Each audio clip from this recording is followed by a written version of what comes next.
Welcome to Investor's Guide. You're watching ET Now. Thank you for joining us.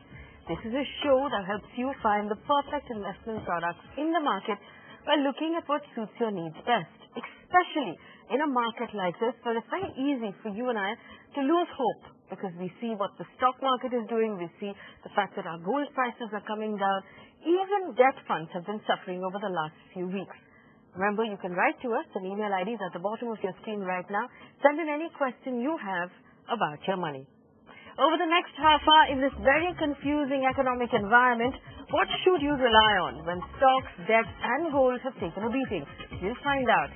In our product review this week, we look at the Reliance Vision Fund, and we'll find out if your employer's health cover is sufficient or should you be buying health covers of your own. Alright, it's time for me to bring in Dhirendra Kumar, the CEO of Value Research and our in-house mutual fund expert.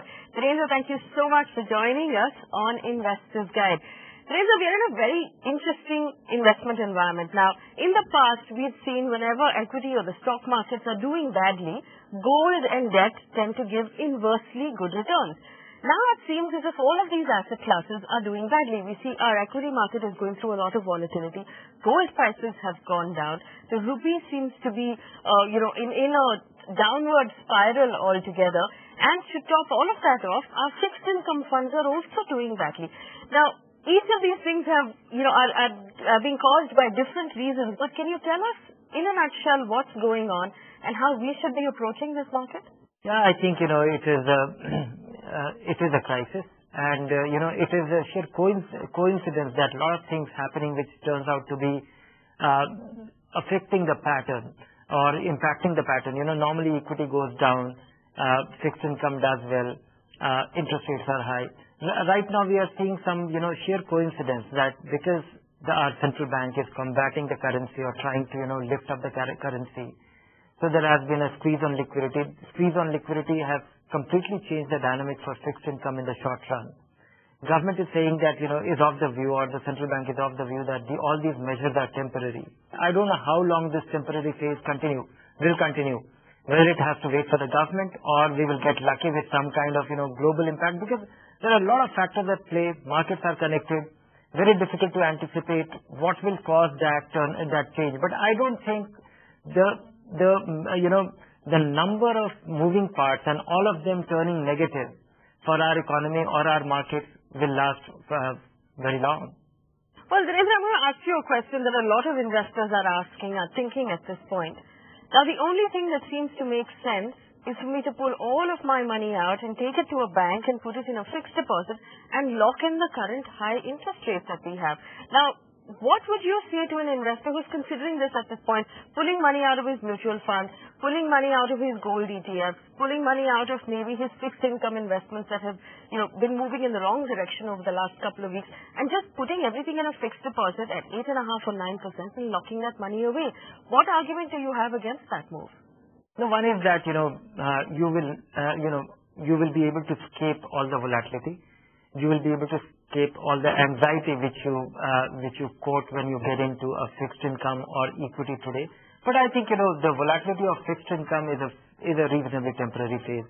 You still have fixed income avenues, investment avenues, which is not volatile and will deliver you superior return than a deposit.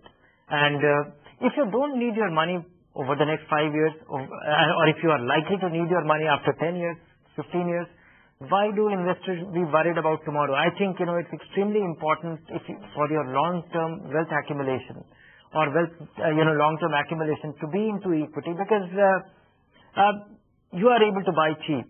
Yes, you have to be selective. You will need to be disciplined. You will have to overcome your anxiety. But if you don't need, think in terms of, utility. When do you need the money? And are you really worse off? Or maybe, it's time to review your portfolio. Keep away from lousy funds. Keep away from not performing. Get focused. But get organized. But I don't think, moving in mass to fixed income and more so in deposits, you will be a long-term winner.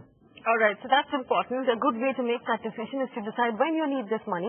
And if it's 10 or 15 years down the line, like Dhirendra said, equity will give you the best returns. Now, we keep talking about how investing in equity over the long term makes more sense. But in a market like this, I found that it's very difficult to convince anybody. So we've decided to let the numbers do their own talking. Here's a very simple comparison of the returns that equity mutual funds have given in comparison with recurring deposits over the last 10 and 15 years. So you can take a look at the numbers and make up your mind for yourself. If you have 1,000 rupees to spare every month and you want to invest it towards a goal that's 10 or 15 years away, should you use an equity mutual fund or a recurring deposit? Debt comes with assured returns, and equity has a possibility of losing your capital. What is the greater risk? But more importantly, which one offers better returns? Okay, so let's assume you start a recurring deposit of 1,000 rupees 15 years ago when the rate was 10.5%. Your deposit would have matured this month with a total of 2,11,548 rupees. Over the same period, the top-performing diversified equity fund was HDFC Tax Saver with an annualized return of 24.46%. If you invested the same amount in this fund, you would have nearly 14 lakh rupees. Now, if you think this is an unfair comparison, let's compare it to the worst-performing equity fund over the same period. The worst-performing equity diversified fund was the LIC Namura Tax Plan with an annualized return of 8.7%. Your money in this fund would have been 3,60,293 rupees today.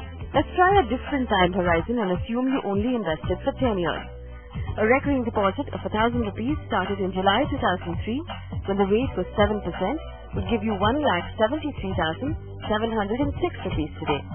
The best performing mutual fund over this period was SBI Magnum Global Fund with a return of 17.85%, giving you a total corpus of 3,02,486 rupees. The worst performing equity diversified fund was the LIC Nomura MF Equity Fund with a return of 7.49%, giving you a corpus of 1,75,134 rupees. The numbers tell their own story, proving if you want to invest money every month for the next 10 years or more, you would be best advised to use an equity diversified mutual fund.